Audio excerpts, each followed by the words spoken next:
Against Lake Village. Well, Barry, give us some good games to talk about. And Lake Village at Fordyce should be a good one, David. Lake Village needs a win to guarantee itself a playoff spot. And the Beavers are playing pretty well of late. But if you're going to beat Fordyce, you got to stop that strong running game led by Christian Beelan. He has over 1,400 yards this season. All right, well, let's move on to Class 2A now, where the top 5 are the same on the Hootens.com rankings from a week ago. Hazen is on top of the pile at 8-0, followed by Mount Ida at 7-1. Then you have Bigelow at number 3. Carlisle, the number 4 team this week, and Hazen are the only undefeated teams in Class 2A. And guess what? They'll battle this week. More on that in a minute.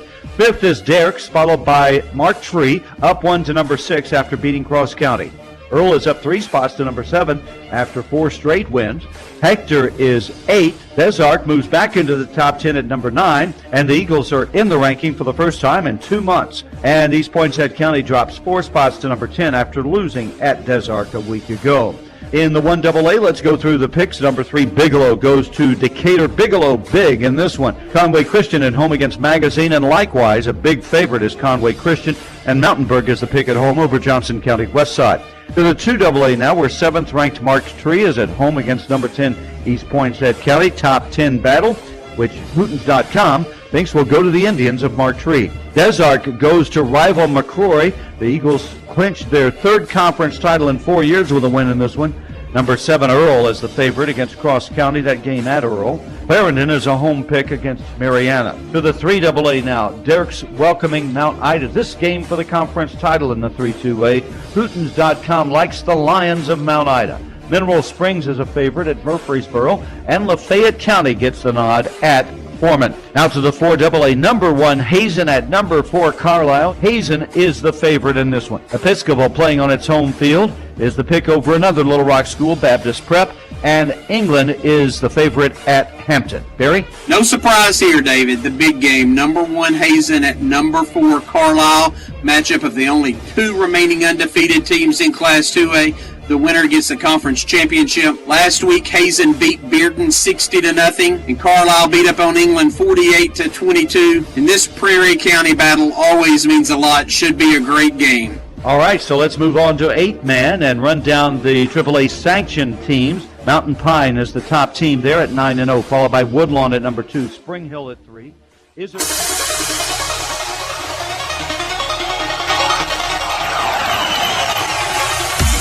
It's time for Yellow Jacket football. The Yellow Jackets are looking for a great football season as they move up to a higher level in the 4A.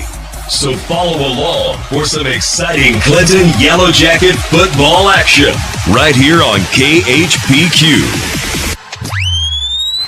Tonight's game is brought to you by these fine sponsors: First Security Bank, Justin's Collision Repair and Towing, Joe Lee Chevrolet, The River Company Insurance Company, Blagg Law Firm, Davis Cash Lumber, Cowboy Chrysler Dodge Jeep Ram, Ozark Health Medical Center, by Goods Cash Saver, by Joey Dobbs State Farm Insurance, and by Conway Regional Medical Center, by all the fine Yellow Jacket boosters. Tonight's live video stream on YouTube and Facebook, brought to you by Cowboy Chrysler Dodge Jeep Ram and by First Arkansas Bank and Trust. And the player of the game each week, brought to you by First Arkansas Bank and Trust in Clinton. Now, let's join our announcers for tonight's game. KHPQ Sports Director Jeff Hall and producer-announcer Mike Hawley. Get ready for tonight's Yellow Jacket football action on KHPQ.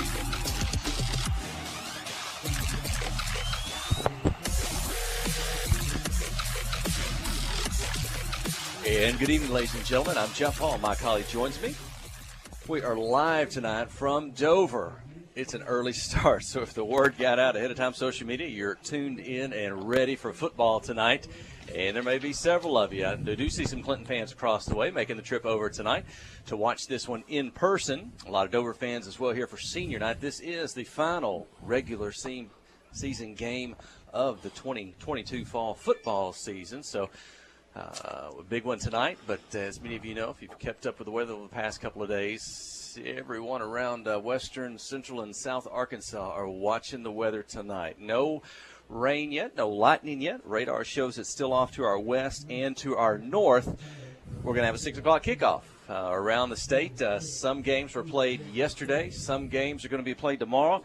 Some games in south, north, and central Arkansas are being played tonight. Some starting at 6 like us, some at 5:30. I think there was a 3:30 game this afternoon to try to get ahead of the weather. So we're going to try to get an hour head start on this one and see if we can get a football game in tonight. Now, last I heard, this game is going to go 4 quarters, one way or the other. It's going to go 4 quarters tonight, Friday evening, or if not, if this game had to stop and could not be finished tonight, last I heard, we're going to come back tomorrow and finish this one. So there will be football tonight or over the next 24 hours or so before we head off to the playoffs next week. We'll talk about that as the evening goes on. I think there's maybe the biggest game in 4A football tonight will determine the Yellow Jackets' opponent next week in the opening round of the playoffs. That'll be fun to talk about.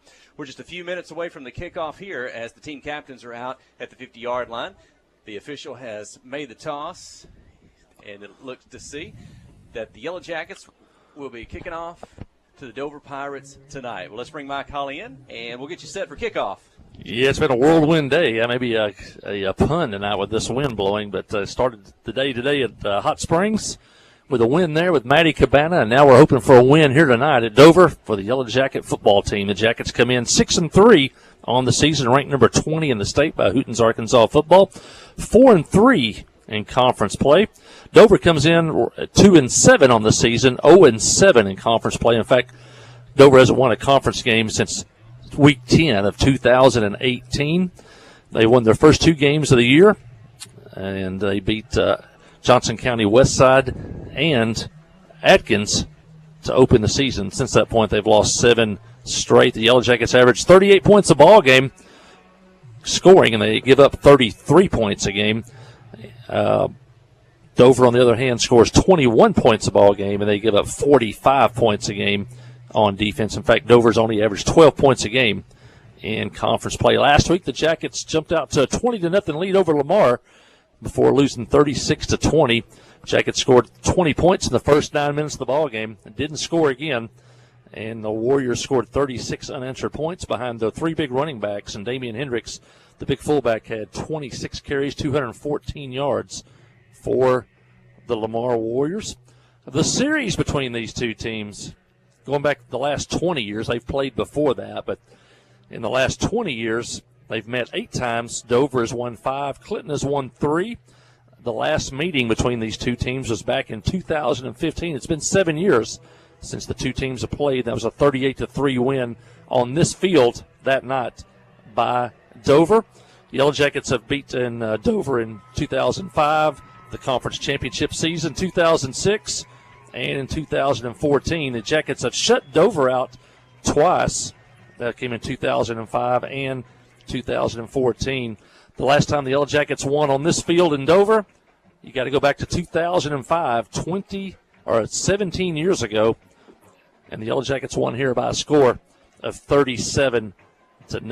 As we go along tonight, we'll mention 3 games that stand out between Clinton and Dover. One of those goes back to 2007, another in 2014, and that last game the two teams played in 2015. All memorable games. We'll talk about that as the night goes along, but we are set for football tonight here in Dover, and hopefully we can get this one in as the Yellow Jackets will kick off to open the ball game. And we're ready for football. Steven Martinez teed up at the 40-yard line. Let's see if he's going to kick it downfield or attempt an onside kick to start the game. You never know. Head coach Chris Dufresne likes to mix it up, try to get an advantage over the other team. Steven Martinez will kick it down the field at the 24. Dover returning, dressed in all black tonight. Black helmets, spun around, taken down. Looks to be at about the 27. The Yellow Jackets tonight in black pants, white jerseys, gold helmets. If you're watching on the live stream tonight, you can tune in to the KHPQ Sports YouTube channel on Facebook. Alora O'Neill, our video engineer, has got the broadcast up for you. Also, the KHPQ Facebook page. You're listening to over-the-air radio, 92.1 FM, all over North Central Arkansas, on the internet, www.khpq.com, anywhere in the world, or on your mobile device, Android or Apple products. You can download the Hot Country KHPQ app from the App Store. Listen to tonight's broadcast. You can listen to the Trading Post every morning at 8, all of KHPQ's programming. However you tune in, we're glad to have you tonight. First offensive play for the Dover Pirates. They're going to be in the shotgun. 2 receivers on the left, 2 on the right, 1 back in the field in motion from left to right. In front of the quarterback, fake the handoff straight ahead up to about the 30, maybe the 31-yard line. A pickup of 1 on the carry. Not much. Second down, 9 for the Pirates. Dover's going to run the spread offense. That's the good news. The Yellow Jackets are 6-0 this year against teams that pass the football, and they're 0-3 against option running teams. So tonight is another one of those passing teams. The Jackets are 6-0 this year against teams that throw the football. Now 3 receivers on the left side. That's the short side of the field. 1 on the right. Shotgun snap. Looking to pass. Looks left. Back right. Middle of the field. A lot of pressure. Going to be sacked in the backfield. Dropped at the 25. A host of Yellow Jacket defenders. I see Jared Brown getting up. Alex Huey, as well as for the Yellow Jackets, that is Eli Henson, I believe, getting in on the tackle. Loss on the play of maybe 5 yards. Let's call it 3rd down and 13 to go for Dover. Wyatt Renfro, the quarterback, he's a junior. In fact, he's a sophomore. Wyatt Renfro, the sophomore. Numbers better this year for Dover. A couple of years ago, they had to shut the season down midway through the year. But they've built the numbers back up, and they've got plenty of players to make it through the season this year. Wyatt takes the snap, rolls his right, a lot of pressure, straight up. Now he's going to throw it towards the sideline. Jump, good catch, well short of the first down. Maybe at the 34, back at the 33, I think the official's going to say on the throw and catch. That's going to bring up 4th down for Dover. Looks like it will be 4th and about 7 yards to go. Pirates at their own 33-yard line. Good pressure in the backfield that time. He eluded that, got the pass off. But the Yellow Jackets, good job making the catch. Bryson Venable in that backfield almost got to Wyatt. And they will snap the football. Going to go for it on 4th down. Going to roll the left. A lot of pressure. Just going to have to throw it up. Hope something good happens. Almost making the catch. But the ball's on the turf up at the 42. It'll go incomplete. A lot of pressure. Alex Huey was in that backfield for the Yellow Jackets, the 9th grader, and didn't have much time. That was White. And they're going to turn it over on downs to the Yellow Jackets. A great field position to start the opening drive. Clinton's going to have it at the Dover 33-yard line. And I guess Dover head coach Will Cox thought there was nothing to lose with a 2-7 record. They went for it on 4th down. The Jackets will have, as you said, great field position at the 33. Jackets scored quickly and often last week, 20 points in the first 9 minutes, but then 5 turnovers plagued the Yellow Jackets the rest of the way. And drop, center quarterback exchange, ball's loose on the turf, and coming back to cover, I believe that's Sheldon Louder. It's going to dive back into the backfield, get that football on a fumble, a live ball on that quarterback center exchange. That'll be about a 5-yard, almost 6-yard loss on the play. Bring up 2nd down for Clinton back at their Dover 38. And talking about the 5 turnovers last week really plagued the Yellow Jackets. And on the opening play there, the Yellow Jackets have a miscue on the snap. Lucky to get that one back. Wing T, Chalk crouches under center. Turn, give, out of the slot, moving left to right. Getting to the end, turn it up, 35, making a miss. 30, up to the 27-yard line. Yellow Jackets short of the first down. But a good pickup. What's that going to net? Almost 10 yards on the run.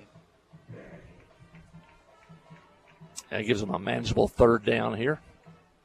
Definitely in 4-down territory. Single coverage on the outside on Emberton. Chalk turns, gives Bannister, right side, breaks the line, 1 tackle, 2 tackles, gets to the sideline. It's a race, tackled inside the 5, almost into the end zone goes the senior Spencer Bannister.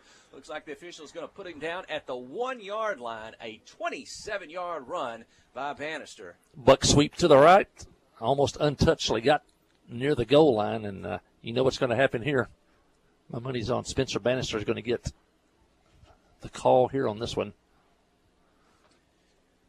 Coach Chris Dufresne likes to give it right back to you. If you do the work, let you take it in. But it's going to be the fullback up the middle into the end zone. I believe that's Bryston Venable. Let me see if that is number 15 for the Yellow Jackets. Touchdown. Clinton 6, Dover 0. 8 minutes, 27 seconds remaining here in the opening quarter. 1 yard run by Venable. Coach Dufresne even switched it up on us there. Venable gets in. Steven Martinez for the extra point. Steven had a little trouble last week with the extra point. See what he can do here tonight.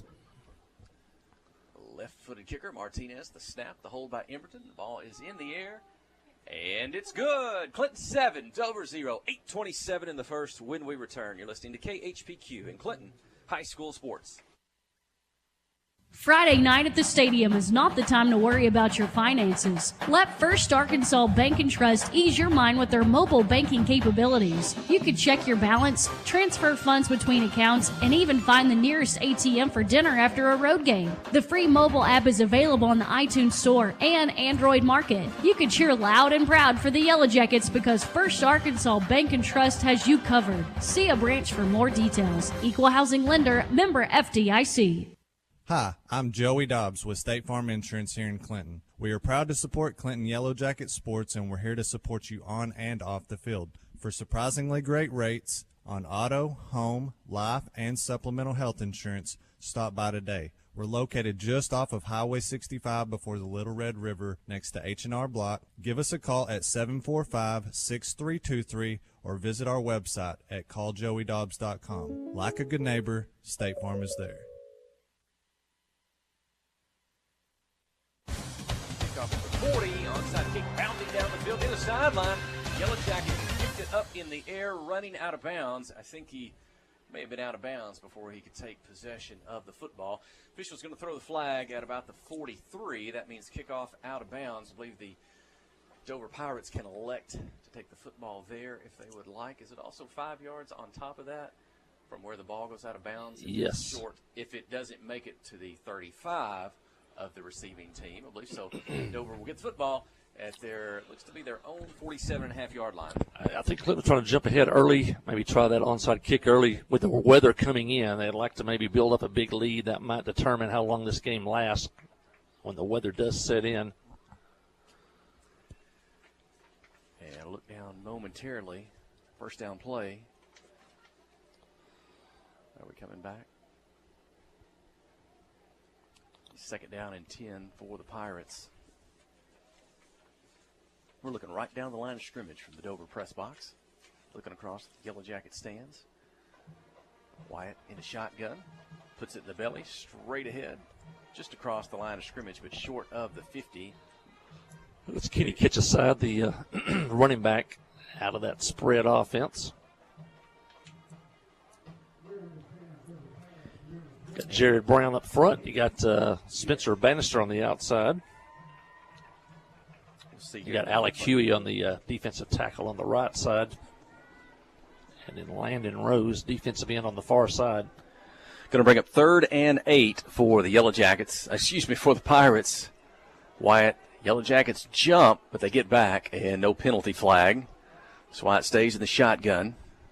We got a tight angle here to the press box. It's hard to see the clock unless we really lean up. And short pass behind the line of scrimmage. Can't hang on. Drops it to the turf. Incomplete. Going to break it 4th down for Dover. They got the ball right at the 50. 4th down and 8. They went for it on 4th down on that first drive on their own 33, I believe. So they'll look to go for it here again. 7:40 remaining in the first quarter. Clinton 7, Dover 0.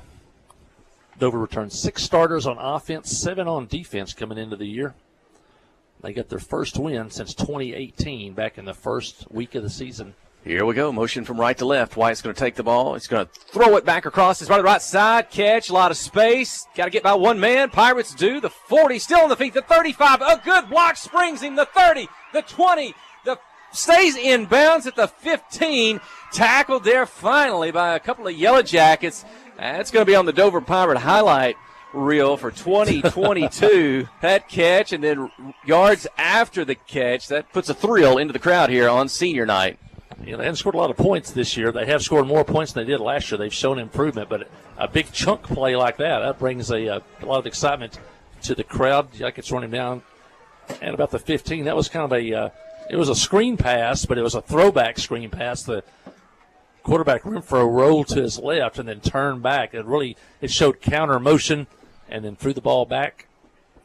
Fake the handoff, pass across the middle, caught, tackled immediately. Looks to be about a 4-yard pickup to the 11. That'll bring up second down for Dover.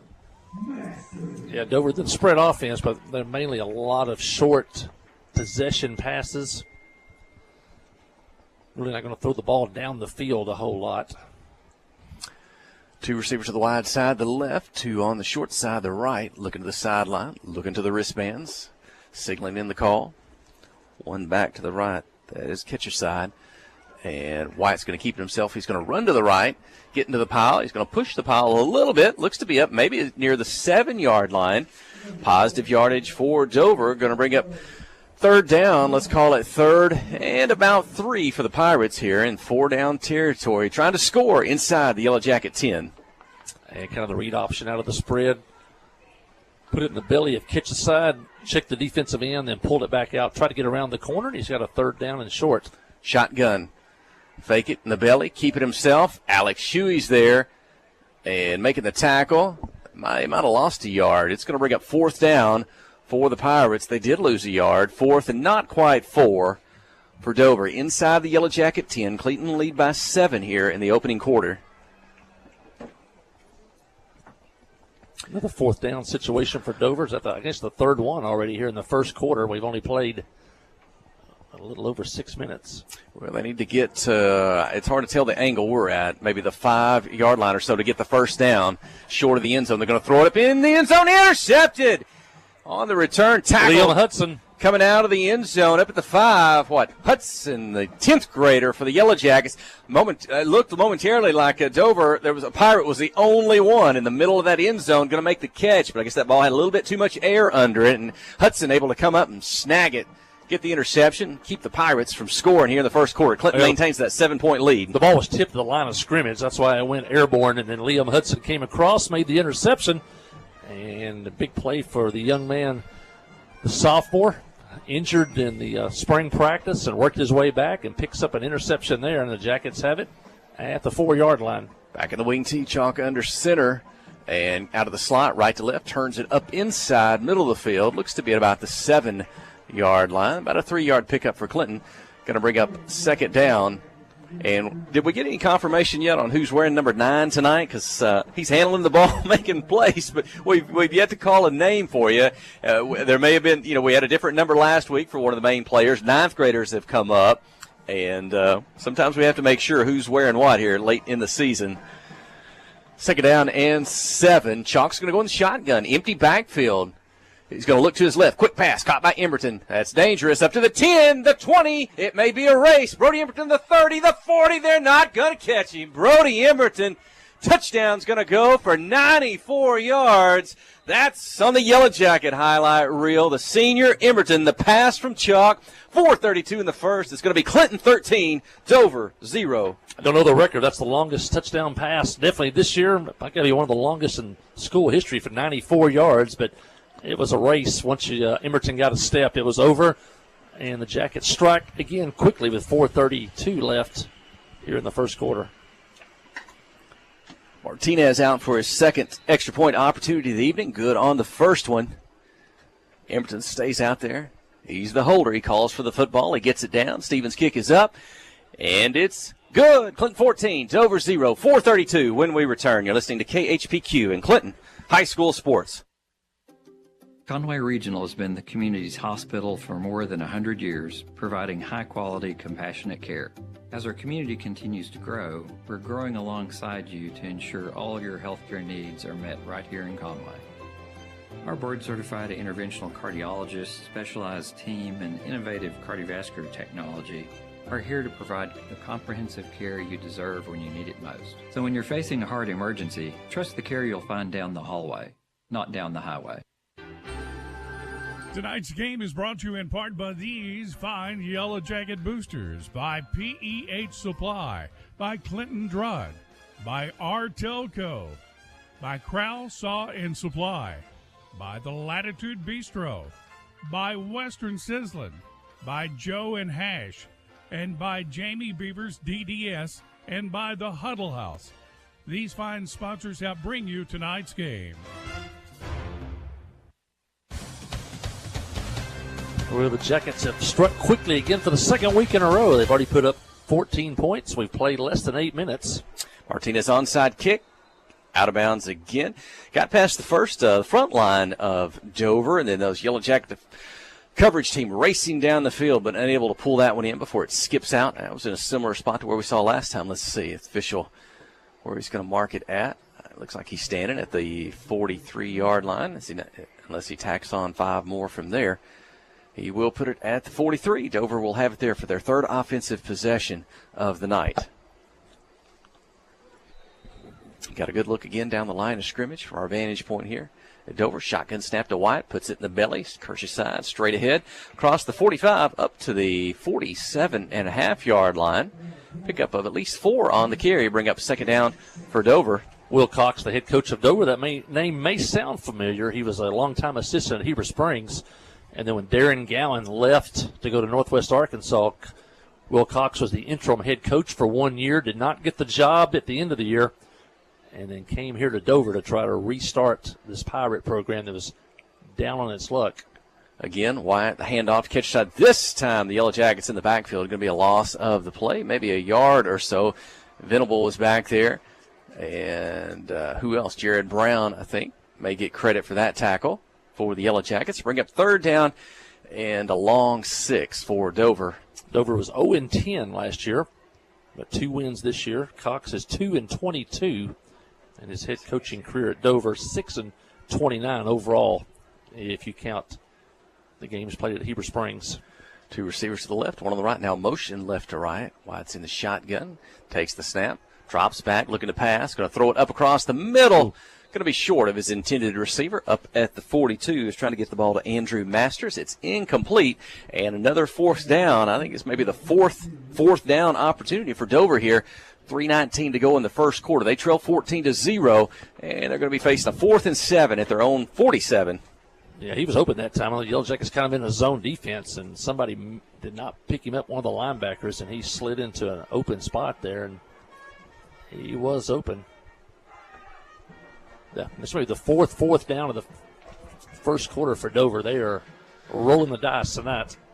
White in the shotgun, takes the snap, rolls to his left. A lot of pressure. They'll push him towards the sideline. He's going to throw it off the hands, incomplete, up the 45, defending on the play, Brody Emberton. So the ball's going to go over on downs to the Yellow Jacket offense. They'll have it at the Dover 47. Kind of makes me think of tonight, if you're watching this at home, you kind of see a contrast. Dover looks like they got a big playbook. They're doing lots of things, but they're having trouble, making the right throws, completing those passes. Of course, the Yellow Jacket defense has something to do with that, but it makes you see how efficient this Yellow Jacket offense has been for most of the year, running the ball, throwing, catching the ball. They don't have a lot of drops, don't have a lot of incompletions, make a lot of catches. Double handoff in the backfield, right to left, getting to the 40, the end towards the sideline. And still on the feet, up to the 30-yard line. We're going to be a 17-yard pickup for the Yellow Jackets. But just to finish that thought, you kind of see a team that's trying. They've got a creative playbook. They want to do some things, but they maybe just don't have quite the ability to accomplish what they want to this year. Makes you see how the Yellow Jackets have done a good job with what they've got. Very efficient, don't make a lot of mistakes, put the ball in the right place, and good things happen. We still got to check on number 9. I couldn't call his name again. He had a nice run there, picking up 17. We'll double check. 4 receivers on the right. Chalk's got an empty backfield. He'll put Emberton in motion left to right. He's going to shuttle it, pitch it up to him. He's going to keep it wide on the right side. 25-20 down the sideline. Brody Emberton, his second touchdown of the night, makes that look easy. He had an open field to the right. Once he took that football, then he got to the sideline, turned it up. They're not going to catch him again. 94 yards. On the first one, this one's going to go for 30, his second touchdown. Clinton 20, Dover 0. And I think statistically that goes down as a touchdown pass, that shuttle pass forward. And so it'll be Chalk's second touchdown pass of the night. This one of 30 yards. Emberton's got 2, one of 94, and now one of 30. Martinez, 2 for 2 on the night. The kick, the ball's up, and it's good. Clinton 21, Dover 0. 2:35 first quarter when we return. You're listening to KHPQ in Clinton High School Sports. Steve Good at Goods Cash Savers says you can learn a lot about life by playing sports. You may never be the biggest or the fastest, but you can always try to be the very best and give 100%. And that's what they do every day at Goods Cash Saver. Even though they don't have the biggest building, they try to have every item that you might need in groceries. They also overachieve every day in their meat department. So when you're looking for a place to shop, give Goods Cash Saver a try. A supermarket that cares about you and your community and says, go Yellow Jackets. Life is better with football and with First Security. We have the resources and the know-how to tackle your needs, plus a local team you can count on. So you're making better plays because First Security is making better happen during this season and every season. What's your better? Get there with us. Stop by your local First Security banking center or visit us online at fsbank.com today. First Security. Bank better. Member FDIC, Equal Housing Lender.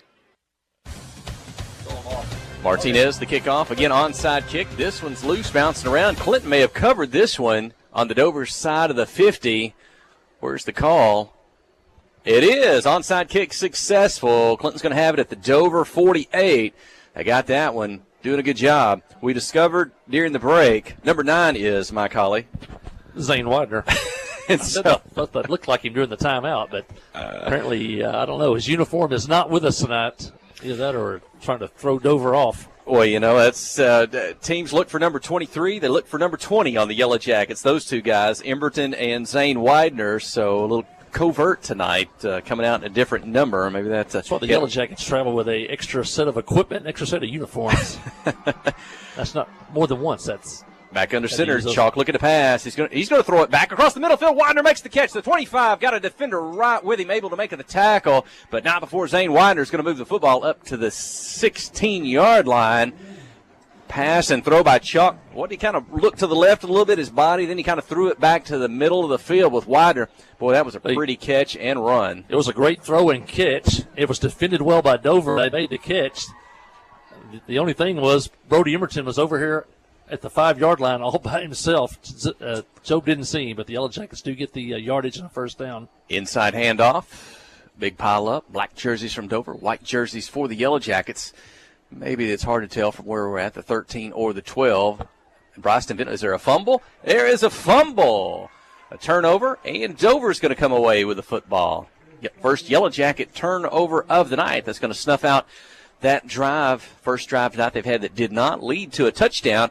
And Dover's going to have the ball. Looks to be inside their own 15-yard line, about the 14. First turnover of the night. There was a bad snap earlier, but the Yellow Jackets got it back. We mentioned last week the Yellow Jackets had 5 turnovers in that loss to Lamar. 2 minutes, clock running, first quarter. Wyatt's going to throw it. Caught at the 15. Good tackle, coverage, Brody Emerton and Liam Hudson coming up to help. Probably got a lot of folks watching tonight because of the bad weather. Thanks for watching in, listening around the country. I bet Liam Hudson's grandparents down in the Haskell Harmony Grove area, the Benton area, probably watching tonight. Haskell tonight is playing. Is it Bauxite tonight? Bauxite and Haskell are playing. Or is it that game is at a different time too? What did I see about that? Is it tonight? It's not tomorrow. Is it tonight? I'm not sure. They do play though. And handoff, busting out of the pack to the right side, still on his feet up to the 22. Nice run by Dover, picking up positive yardage there, coming out of the pile. I think that's catcher side again for the Pirates, and that's going to bring up third down. Looks to be about third and a long 4 for Dover. Haskell playing for an undefeated season and a conference championship tonight. Bauxite and Clinton. Well, there was a scenario to where those two teams could be 4 or 5 tonight. Yellow Jackets, they take care of business. We can lock down that number 4 seed. Wyatt's going to roll to his left, turns back. Oh, he's not going to get a chance to turn back because he is sacked in the backfield.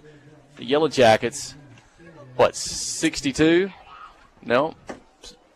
Eli Henson back there, wasn't it? 32. Eli Henson playing, it looks like a defensive end tonight. He was in on the opening series on the defensive side of things. And that's going to lead, to a timeout for Dover. Still 40 seconds here remaining in the first quarter, but a timeout on the field. Clinton leading 21-0. Games of interest tonight, CAC at Lamar. And if those games are played tonight, Harmony Grove at Bauxite. Harmony Grove trying to have their first undefeated season in school history, and they've already wrapped up the conference championship. Little Rock Halls at Mayflower. Heber Springs at Riverview. The winner is in the playoffs. The loser is out. And as Jeff said earlier, Arkadelphia at Malvern. If the Yellow Jackets finish fourth, they'll travel to the team that loses that game next Friday night. Arkadelphia and Malvern playing tonight in Malvern. With a win and a Bauxite loss to Harmony Grove, the Jackets will finish fourth tonight. A Bauxite win over Harmony Grove would create a three-way tie for second, dropping the Yellow Jackets to fifth. As we come back to action here, and it looks like they're finally going to punt. Fourth down, kick, short kick. It's going to hit the field. Bauxite 33, bound backwards to the 30. So Clinton offense will have it at the Pirate 30 to start this drive. Turned it over on the previous drive. They'll get it back quickly here. Still 31 seconds remaining in the first quarter. Clinton 21, Dover 0. If Bauxite loses tonight and Lamar wins over CAC, it'd be a three-way tie for third with the Yellow Jackets getting the number 4 playoff seed. So the majority of the scenarios point the Yellow Jackets to finishing fourth. The only one is if Bauxite pulls an upset over Harmony Grove. Back in the wing tee, quick pass. Chalk out to the sideline. Emberton trying to make a move on one man, able to get away up for a 10-yard pickup before he's driven out of bounds there. Short field, and the second defender able to come up and make the tackle. Looks to be up at about the, it's hard to tell. Again, that may be inside the 20, about the 18. It is about the 18-yard line. I think that's good for a first down. It is. Third straight possession for the Yellow Jackets to start inside of Dover territory, and the fourth one already here in the first quarter where the Yellow Jackets started in Dover into the field. And their worst field position of the night started at the 4-yard line, resulting in a touchdown. Empty backfield, 4 receivers on the left, including Zane Wider. Chalk's going to throw it to Zane. He's going to catch behind the line of scrimmage. 25-20, turns it up inside. 3 Bauxite defenders to make contact with by Widener. He's going to get it up to the 10, and that'll be about an 8-yard pickup. Bring up second down and 2 for Clinton. Coach Post on the road. He's making his way here. He's listening in. As he's making his way here to the stadium, he had a successful day at the cross-country meet. Chalk's going to throw it up. Jump ball for the touchdown. Brody Emberton comes down with it. Had a tackler take him down in the end zone, but that's 6 points for Brody Emberton. That is his third touchdown catch in the first quarter. 10 yards on that one. It's Clinton 27, Dover 0. Third touchdown of the night for Emberton. Just a few weeks ago, we had Zane Widener with 6 touchdowns in a ball game. Also, the third touchdown pass of the night for Joe Chalk. Joe Chalk had 5 touchdown passes that night at Pottsville. Martinez for the kick. It's up, and it's good. It's Clinton 28, Dover 0. Now, let's see if my memory's correct, if my math is correct, since Coach Post isn't here. I know Brody Emberton had a 94-yard touchdown. He's had a 30-yard touchdown. He's had a 10-yard, 11-yard throw and catch on that drive, and he gets the final for 10. What's that? 21 plus 124. That's about 145 yards at least on 4 catches and 3 touchdowns in the first quarter. Hey, we still got a second to go when we return. Stay with us. You're listening to KHPQ and Clinton High School Sports. Wherever the river flows and however the game goes. The River Company is a proud sponsor of Clinton Yellow Jacket Sports. Just like in sports, you want someone who has your back. The professional team at the River Company Insurance does just that. They'll work hard to find you the most coverage at the best possible price. Whether it's business, farm, ranch, personal, or automotive, the team at the River Company will get you exactly what you need. Sports is a team effort, so come join the team at the River, formerly S&P Insurance.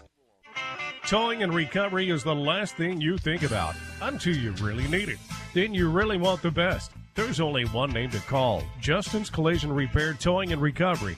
They have the largest and latest model recovery fleet in north central Arkansas. From small towing to heavy-duty towing, Justin's Collision Repair Towing and Recovery on Highway 65 in Clinton is the one to call, 745-2992. That's Justin's Collision Repair Towing and Recovery, 745-2992.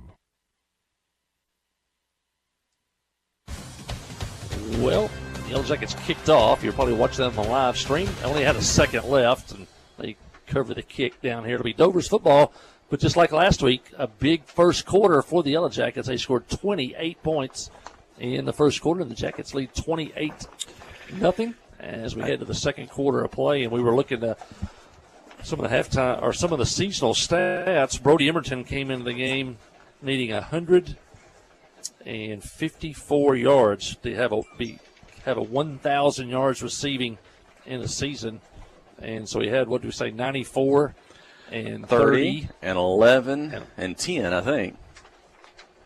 145. So he may be closing in on it. Not sure when the Yellow Jackets have had a 1,000-yard receiver. Also, Zane Widener closing in on 1,000 yards rushing. He's got 817 coming into the ball game tonight. He's number 9 if you're watching on the KHPQ Sports YouTube channel or the Facebook page, not number 23. Zane wearing number 9 tonight. Wyatt's going to throw the pass, tipped at the line of scrimmage. It falls incomplete. Well, hey, let's throw this in because we know they're listening on the radio in case we miss them later or how this rest of this night goes. I've been thinking about Coach Post and thinking, boy, his Yellow Jacket senior girls last year made it to the Final Four in the Class 3A, probably played the eventual state champion, Bergman, that night better than anybody had, certainly in the state tournament. Maybe we could argue all year long. Let's go ahead and run second down play here as Wyatt looks to the sideline. Looks to the right. They look to their wristbands. 3 got receivers on the right, 1 on the left, 1 back to his right.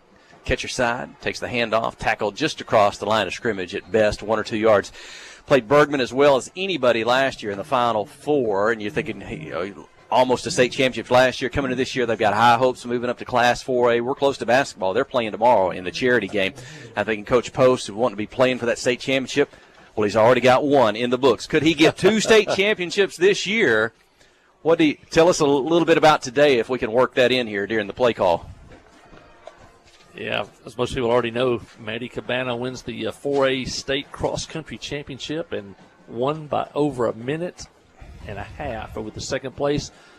She went to the lead immediately and never looked back.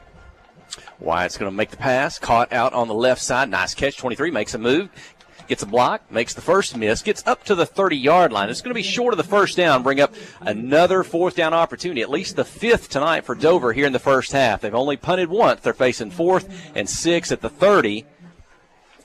Let's stay with us at halftime. We've got a taped interview we did with Maddie today at Oaklawn Park in Hot Springs. They ran the cross-country meet inside the oval, inside of the track there, the infield at Oaklawn Park. It's kind of an interesting setup. It looks like the Pirates will punt this time. They're going to line punt formation. Get the snap, not good. Got to pick it off the ground. Zane Widener's going to give chase in the backfield, force the Pirates to run out of bounds at the 28-yard line or so. So the ball's going to go over on down to this Clinton offense. They're going to have a short field to try to punch it in. Hey, they get one more time. If they can take a 35-point lead into halftime, that puts this game in the mercy rule in the second half. The clock will not stop. Not the first half. But, they're going to play hard to try to get a 35-point lead. They'll have the opportunity here on a short field at the Dover 29. And the 4th straight possession to start inside Dover territory, the 5th on the night. If you're an offensive play caller, you love tonight. That's such great field position. You can do all kind of things. And it looks like Dover lined up off sides.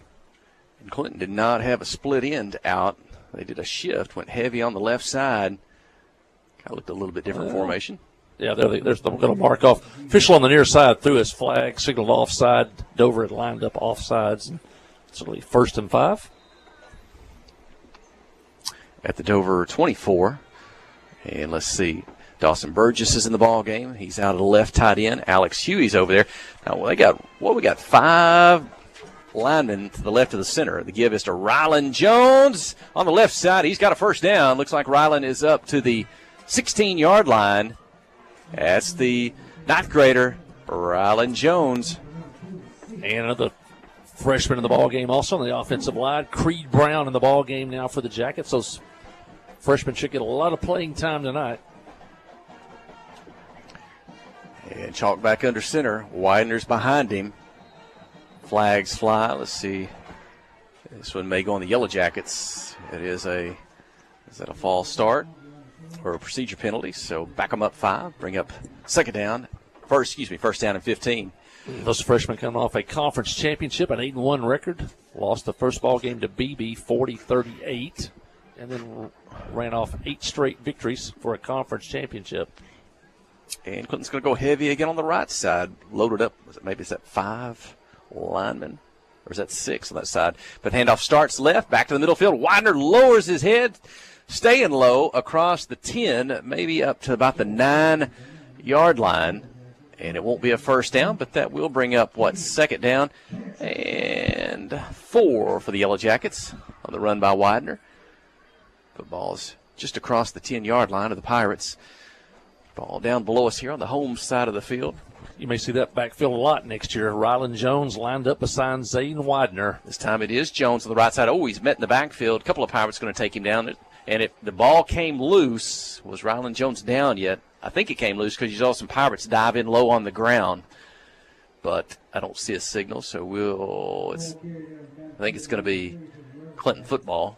Keep it there. May have been a loss on the play. Bring up third down. I was thinking you were talking about cross-country running at Oaklawn. That may have been an advantage for the other girls. Maddie's used to running in the hills up here. They probably tried to make it competitive and put it on the flatland there at Oaklawn Park. Uphill grade on the south end, and she really picked up ground on that south end over the second-place runner I noticed today. That was the only uphill portion of the race. He'll pick up a first down just short of the end zone. Widener inside the 5 to the 3-yard line. They also ran on the track a short distance, which is almost like running on sand. And it was an interesting setup today, but it was a little bit uphill grade, a little downhill grade, and then running just one short segment on the actual racetrack. A 28-0, Clinton's going to punch it in here. Chalk is under center. The turn to give to Widener. Zane for the touchdown. Clinton 34, Dover 0. Second quarter, 8:17 remaining. Widener, nothing fancy there. A 3-yard run into the end zone. The Yellow Jackets trying to get to that 35-point mark in case this weather moves in. And Widener scores easily after the Yellow Jackets took over at the 29-yard line after Dover turned it over on downs. Martinez, perfect on the night thus far. 4 for 4 on extra points. He'll have a chance to make a 5th.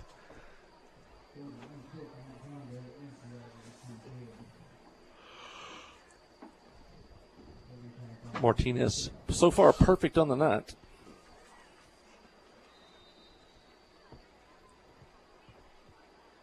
Line is set. Emberton calls for the football. He gets it down. The ball's in the air. And it's good. Clinton 35, Dover 0. Second quarter here when we return. You're listening to KHPQ and Clinton High School Sports. Hi, I'm Joey Dobbs with State Farm Insurance here in Clinton. We are proud to support Clinton Yellow Jacket Sports, and we're here to support you on and off the field. For surprisingly great rates on auto, home, life, and supplemental health insurance, stop by today. We're located just off of Highway 65 before the Little Red River next to H&R Block. Give us a call at 745-6323 or visit our website at calljoeydobbs.com. Like a good neighbor, State Farm is there. FL Davis Cash Lumber, your Ace Hardware store, is a proud sponsor of Clinton Yellow Jacket Sports. FL Davis Cash Lumber can help with your electrical, plumbing, paint, tools, hardware, and flooring needs. They're a full-service hardware store and lumber yard. FL Davis can provide you with everything you need for your residential or commercial projects. The knowledgeable staff is always on hand to answer your questions. Visit FL Davis Cash Lumber, your Ace Hardware store. Same place, now Ace.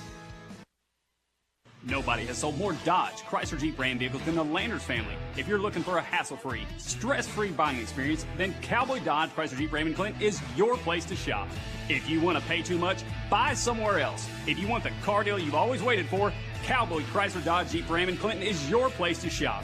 It's quick and easy. Jump online at cowboycdjr.com or give us a call at 501-745-5333. Cowboy up or you'll pay too much. And it's been all Yellow Jackets so far tonight. The Jackets lead 35-0. Still 8 minutes left here in the first half of play. Dover with only 1 first down so far on the night. But the Jackets leading here by a score of 35-0. They got 28 points in that first quarter. And Dover will have it at midfield. And we may have a lot. We may have had a lightning strike. I don't see nothing that the officials have signaled yet. Nothing that close. We're looking at radar here, but Wyatt, the shotgun rolls to his right, throws it back to the left. Plot we saw earlier coming back to make the catch. Good catch across the 45 up to the 42-yard line, just a yard short of the first down mark. The same play. They ran to the same receiver, kind of roll to the right, and then throw it back to the left for a screen pass. So it gives the defense a look of misdirection, and it's worked twice tonight. Pass on the slant up to 36, coming from behind to knock away the football. Dawson Burgess, it's incomplete. Going to bring up 3rd down and 1. Spent a lot of time Thursday on practice, or check that Wednesday in practice on defense. It was defense day, and they spent a lot of time working with the secondary. They're going to face this spread offense and how to get lined up. Also, where to get the ninth graders lined up. They probably get some playing time before this one's over. So they spent a lot of time Wednesday working against this spread offense. Wide in the shotgun, inside handoff. Might have been a flag on the play. Needed a yard. I don't know if they got, we got one official at the 40. I didn't see the ball get that far, did I? I may have mislooked. I don't know. Well, there is going to be a penalty regardless. So it's not going to be a first down for Dover. Flag from the umpire behind the defensive line there. And that's going to move it back 10 yards. Keep it 3rd down. If you look at this field, you probably can't tell from live stream, but looking to on the Pottsville or the Dover end of the field, it angles slight uphill grade toward that end zone. Kind of reminds you of Yellville just a little bit. Wide shotgun, throw it deep down the left sideline behind the defense. The catch, the 20, the 15. Ball came loose at the end, but I think they're going to rule him down at the 14. Biggest play of the night for the Pirates. That's Brantley on the catch. All the way up to the 14-yard on that. Was pretty. Just threw it deep down the left sideline. Able to get behind the defender and run under it. First down for the Pirates. Pretty good coverage by Burgess, but he didn't really know when the ball was coming. He was right on the receiver, but really didn't know when the ball was coming. That was a well-thrown ball by Renfro, and the second first down of the game for Dover. 7:12, clock running in the second quarter. Dover had the football down one time earlier tonight. I'm trying to remember that. No, Brantley's going to have forced to keep it at the 15. And he might have lost a yard if he didn't. He might have got back to the line of scrimmage, but bring up 2nd down.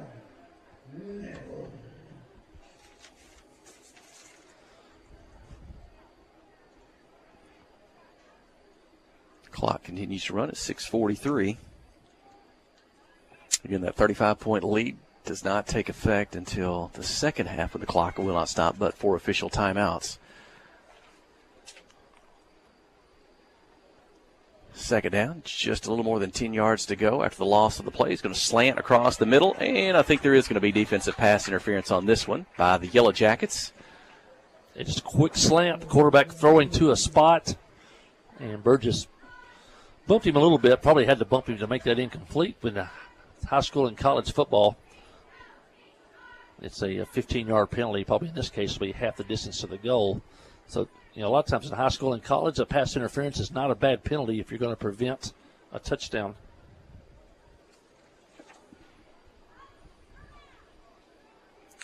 Stops the clock at 6:22 in the second. Clinton 35, Dover 0. Pirates look to the sideline, signal in the play call, check the wristbands. 3 receivers to the right, 1 to the left. Catcher side in the backfield with Wyatt. Takes the snap, going to throw it left corner of the end zone. Going to throw that one away. It's incomplete. 3rd down coming up for Dover.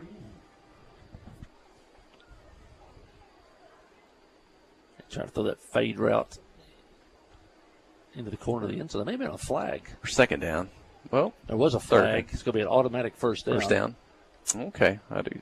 That was out of our viewing down to our left down here. We can't really see the extreme corner of the end zone. Y'all can see it better at home than we can.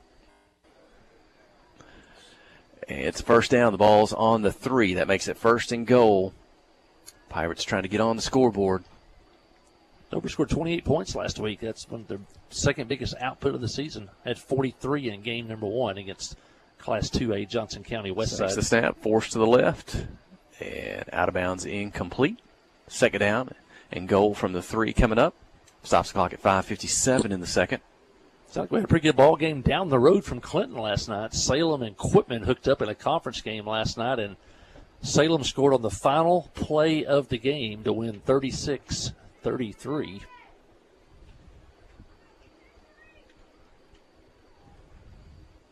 Three receivers to the right. Inside handoff to catcher side. Yellow Jacket defense there. And let's see. I think he may get to the 2. Going to bring up third and goal. The Yellow Jacket 2-yard line. So 2 plays to score for Dover. He up front of that Yellow Jacket defense. Trying to see, is it Jared Brown? Spencer Bannister's at the end there. Alex Huey's been in the game. Bannister led the Yellow Jackets in tackles last week. White's going to throw it. Slant, left side. Touchdown, Dover. 35-6 is the score on the slant.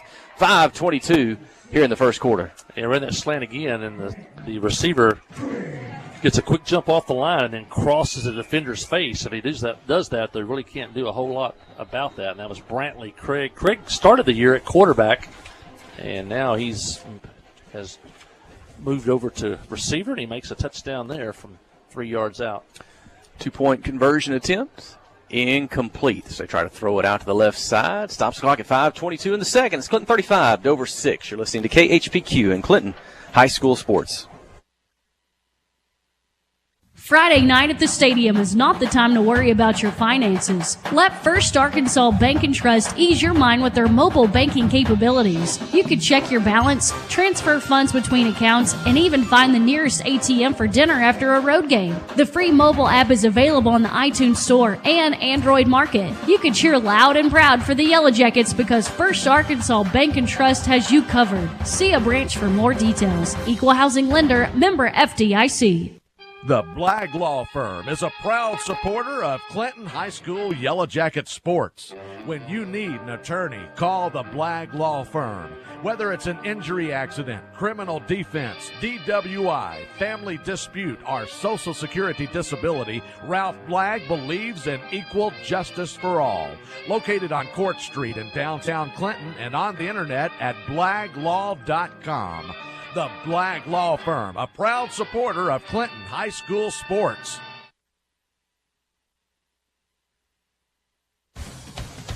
And Dover gets on the board for the first time tonight. It's on a Brantley Craig 3-yard touchdown pass. The 2-point conversion, no good. The Jackets lead 35-6, so they're under that 35-point mark again with 5:14 left. The Jackets would like to get a touchdown here and try to get into the second half with a running clock. The Jackets will take over at the 34-yard line. 2 receivers to the left, 2 to the right. Chalks in the shotgun. Venable to his right. Pressure inside, kind of setting up the bubble screen. Caught by Widener. He's bounced around by some defenders up at about the 37-yard line. A pickup of about 3, maybe 4 on the throw and catch. That's been a good play for the Yellow Jackets this year. That time it was the timing was a little bit off. The throw did not lead Widener. He's been catching those at full stride.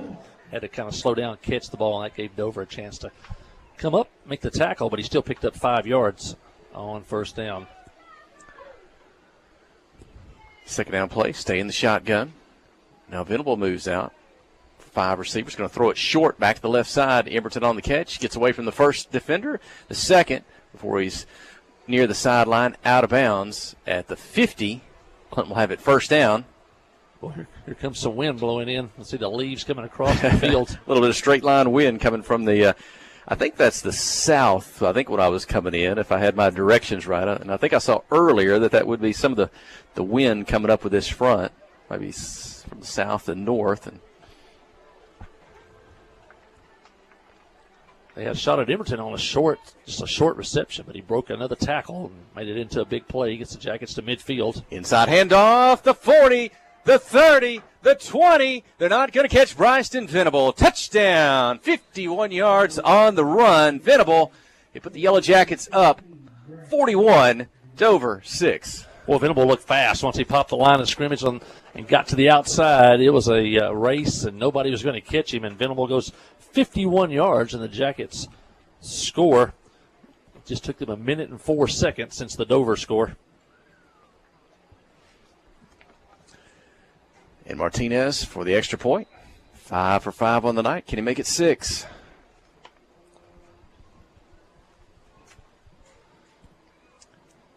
The snap, the hold. Emberton gets it down. Martinez gets it up. It's good. Clinton 42, Dover 6. Well, I guess on that drive, Emberton goes over 150 yards receiving. Venable takes it in for 51 on the touchdown run, and Clinton's back in front now. It's a 36-point margin. We're in the second quarter, 4:18 remaining. You're listening to KHPQ and Clinton High School Sports. Towing and recovery is the last thing you think about until you really need it. Then you really want the best. There's only one name to call, Justin's Collision Repair Towing and Recovery. They have the largest and latest model recovery fleet in North Central Arkansas. From small towing to heavy-duty towing, Justin's Collision Repair Towing and Recovery on Highway 65 in Clinton is the one to call, 745-2992. That's Justin's Collision Repair Towing and Recovery, 745-2992.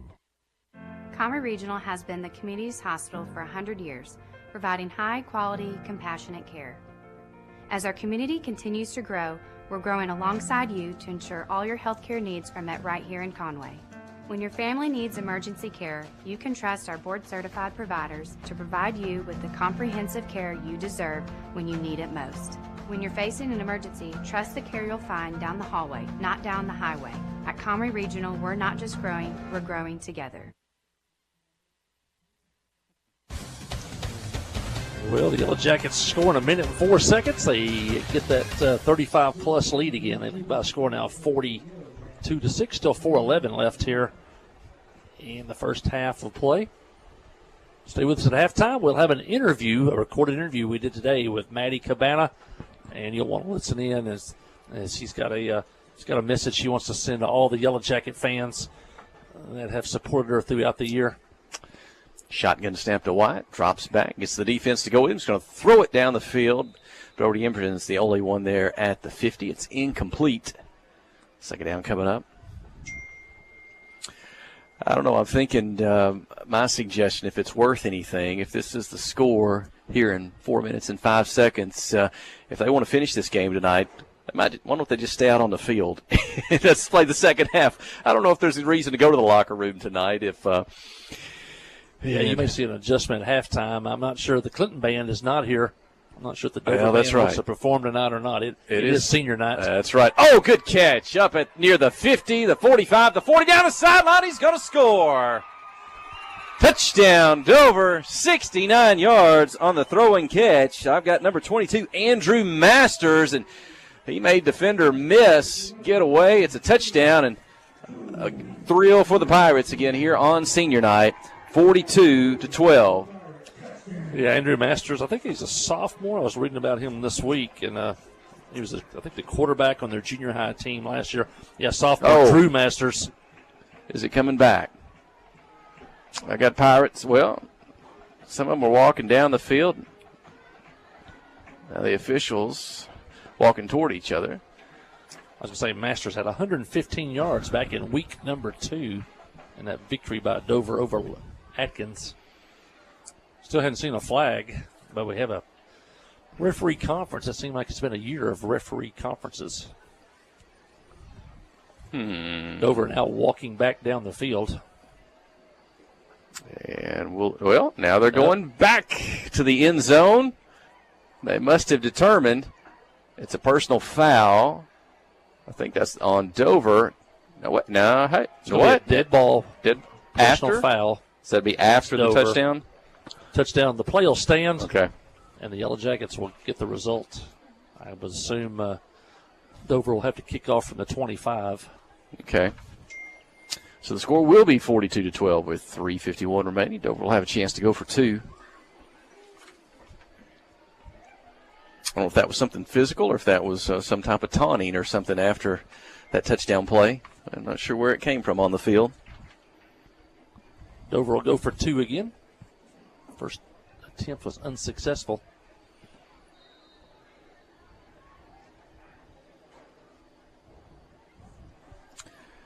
And again, they'll throw it towards the left side, but it's incomplete. I don't see a flag.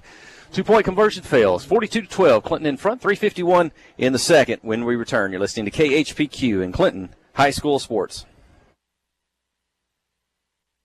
Steve Good at Goods Cash Saver says you can learn a lot about life by playing sports. You may never be the biggest or the fastest, but you can always try to be the very best and give 100%. And that's what they do every day at Goods Cash Saver. Even though they don't have the biggest building, they try to have every item that you might need in groceries. They also overachieve every day in their meat department. So when you're looking for a place to shop, give Goods Cash Saver a try. A supermarket that cares about you and your community and says, go Yellow Jackets. Wherever the river flows and however the game goes. The River Company is a proud sponsor of Clinton Yellow Jacket Sports. Just like in sports, you want someone who has your back, the professional team at the River Company Insurance does just that. They'll work hard to find you the most coverage at the best possible price. Whether it's business, farm, ranch, personal, or automotive, the team at the River Company will get you exactly what you need. Sports is a team effort, so come join the team at the River, formerly S&P Insurance. Well, Dover answers. Cuts it to 42-12. It's back to a 30-point lead. Still 3:48 left.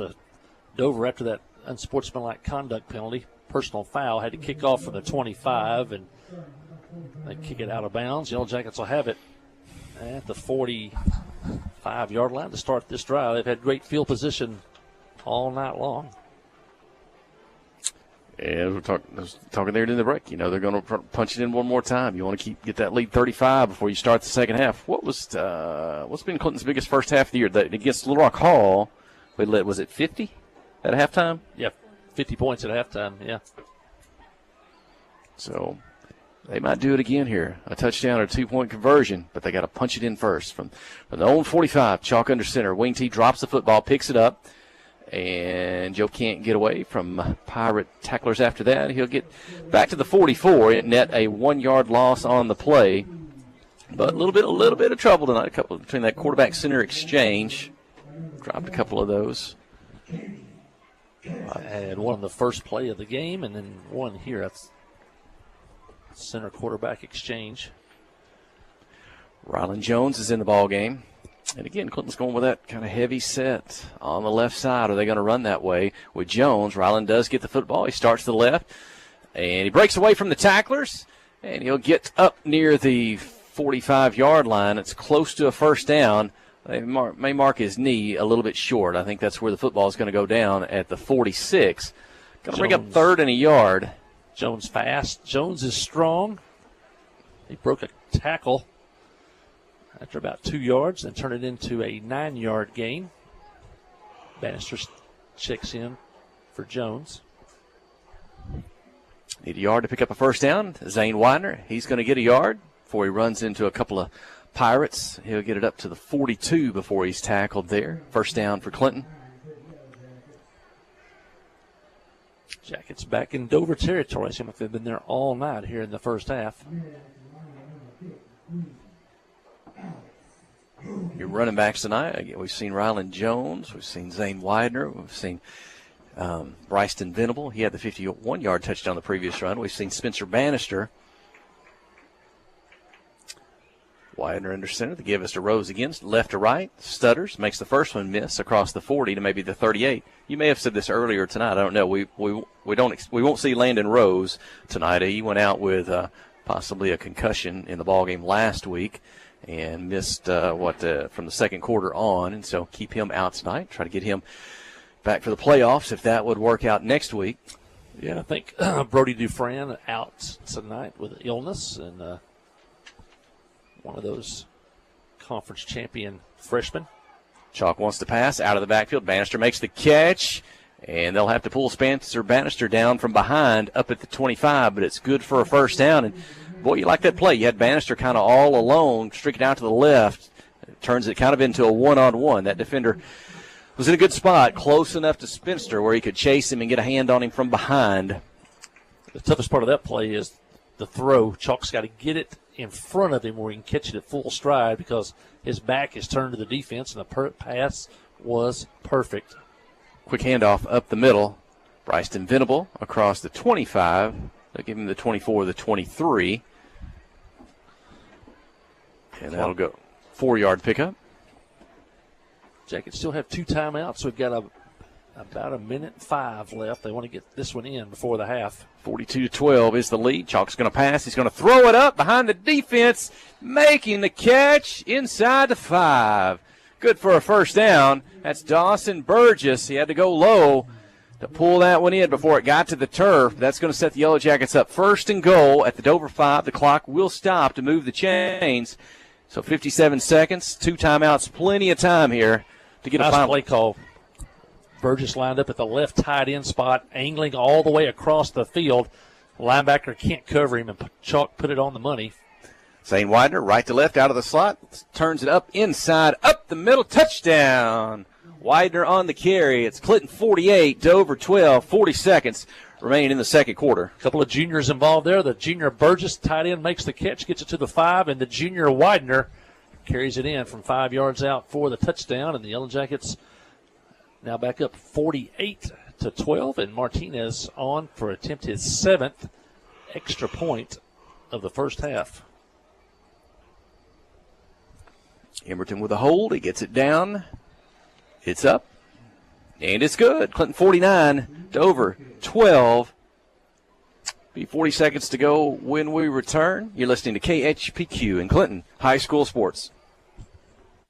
Friday night at the stadium is not the time to worry about your finances. Let First Arkansas Bank and Trust ease your mind with their mobile banking capabilities. You can check your balance, transfer funds between accounts, and even find the nearest ATM for dinner after a road game. The free mobile app is available on the iTunes Store and Android Market. You can cheer loud and proud for the Yellow Jackets because First Arkansas Bank and Trust has you covered. See a branch for more details. Equal housing lender, member FDIC. Hi, I'm Joey Dobbs with State Farm Insurance here in Clinton. We are proud to support Clinton Yellow Jacket Sports, and we're here to support you on and off the field. For surprisingly great rates on auto, home, life, and supplemental health insurance, stop by today. We're located just off of Highway 65 before the Little Red River next to H&R Block. Give us a call at 745-6323 or visit our website at calljoeydobbs.com. Like a good neighbor, State Farm is there.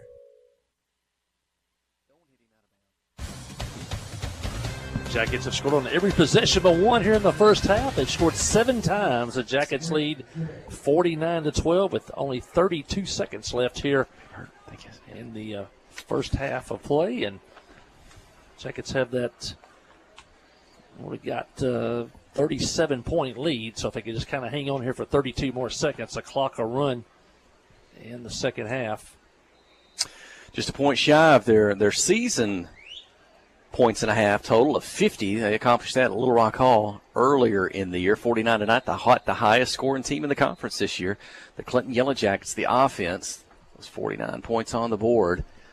If you're just tuning in, it's 7:03. That 7 o'clock kickoff, again, it turned into 6 o'clock tonight. If you aren't listening, weather permitting, we want to get a head start on the weather moving in, so we will get a half in before our normal kickoff time of 7. But whenever you joined us tonight, glad to have you here on 92.1 FM over the air, www.khpq.com on the internet, and the KHPQ app at the for Apple products and or on the Android Google Play Store. KHPQ Sports YouTube channel, the live stream tonight, as well as the KHPQ Facebook page.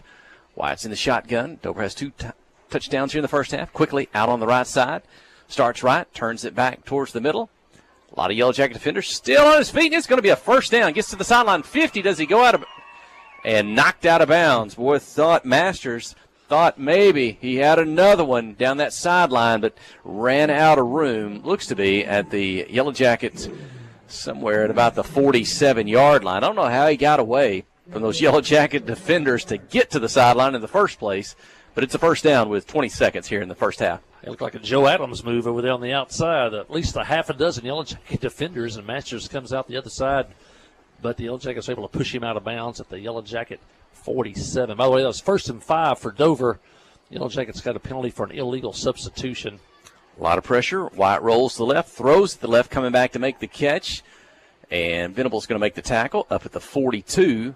That should be good for about 6 yards. And they'll have to use a timeout to stop the clock with 7 seconds remaining in the half. 49-12 is the Yellow Jacket lead. At least one more play for the Dover Pirates here in the first half. You got another freshman in the secondary, the number 1. That's Caleb McCarver, an outstanding player in junior high, an outstanding running back. He's got a great future ahead of him for the Yellow Jackets. He's number 1 out there. Of course, Rylan Jones is in the secondary right now, number 3. And so the bright future for Yellow Jacket football. Yellow Jackets had 9 seniors that played their last game at Jim Tomlinson Field last Friday night on senior night, but not the last games of their career. Hopefully we can keep it going for another week and then look to the next one. The 9 seniors played their final regular season game, and they've had 3 trips to the state playoffs, including this year, and 3 wins over Heber Springs in their career. So it's been a good, solid senior class for the Yellow Jackets, and still more football left for them before it's over. Well, one more play maybe here in the first half.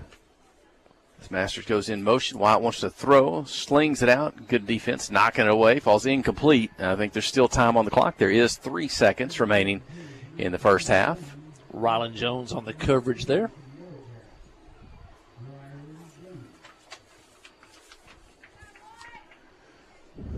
Third down and 3 seconds. Mention, Nathan Hutto out there now also on a defensive end slot. White in the shotgun. What should be the final play, barring a defensive penalty. He's going to drop back. He's got some pressure. Throw it deep down the left side. And making the catch inside the 10. I think he was inbounds before going out of bounds. So maybe yards on the catch, if that's right. But the game clock shows all zeros. And regardless, that is the final play, I believe, of the first half. It's Clinton 49, Dover 12, and it does look like the teams are headed to the locker room. There's 10 minutes on the clock, though. Originally there was 20. Now maybe that's what the official, he held up both hands, all 5 fingers, so maybe he was signaling to the press box an agreement maybe for a 10-minute half. It is senior night at Dover. It looks like the cheerleaders will perform, the band as well, but they won't stay quiet as long. So let's take a break. When we return, my colleague's got an interview with the state champion, Maddie Cabana. Stay with us. You're listening to KHPQ in Clinton High School Sports. Nobody has sold more Dodge, Chrysler Jeep Ram vehicles than the Landers family. If you're looking for a hassle-free, stress-free buying experience, then Cowboy Dodge, Chrysler Jeep Ram in Clinton is your place to shop. If you want to pay too much, buy somewhere else. If you want the car deal you've always waited for, Cowboy Chrysler Dodge Jeep Ram in Clinton is your place to shop. It's quick and easy. Jump online at cowboycdjr.com or give us a call at 501-745-5333. Cowboy up or you'll pay too much. Adventure awaits, and with the all-new lineup of Chevrolets, those adventures can become reality. Joe Lee Chevrolet has the best lineup of cars, SUVs, and trucks ever. Why go from A to B when imagination can take you everywhere? And remember, when you need service work, Joe Lee's service department can keep your Chevrolet running like new. Make your best deal today at Joe Lee Chevrolet in Clinton. Find new roads in your new Chevy vehicle.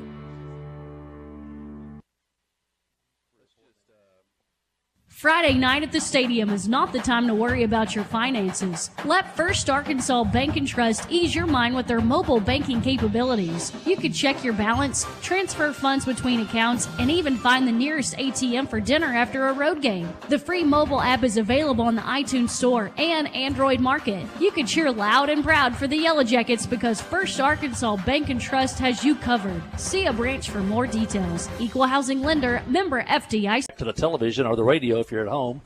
We've got about 7 minutes before we start the second half, but I had the great opportunity to go down and watch the state 4A cross country championship today at Oaklawn Park in Hot Springs, and our very own Maddie Cabana, who, as she's done all year long, has dominated the cross country circuit, won every event, every meet she entered this year, except for one, and that one was a very prestigious meet, known as the Chili Pepper in Northwest Arkansas, and she finished in that one 6th out of 391 runners from all over the countries. And so, and only 2 Arkansans in the top 8 in that one. So, and she's had a tremendous year.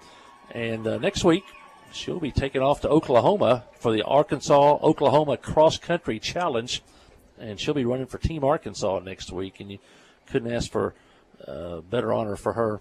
And so here's our interview today, shortly after winning the 4A state championship.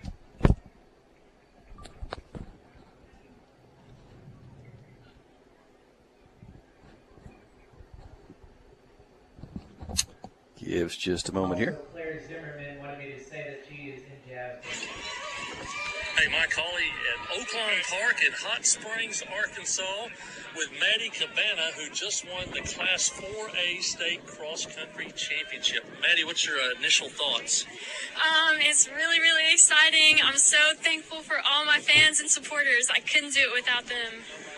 Talk a little bit about the race. You jumped out to an early lead. Was that the strategy? I did. That's always my strategy because I'm not as much of a kicker. I need to get a lead at the beginning, but it was a tough race for sure, but it was a lot of fun. There's about 150 runners. Did you worry about getting caught in the pack, or you just try to get ahead of it as quick as you can? I always try to get ahead at the beginning so I don't get stuck in a pack because that's the worst thing you can do. Lead runner, Matthew. Yeah, you had a pretty good lead at the halfway mark, and you kept increasing the lead. Do you know at all where the second place runner is when you're out there? No, that is one thing I never do. I never look behind me. It's kind of a mental thing.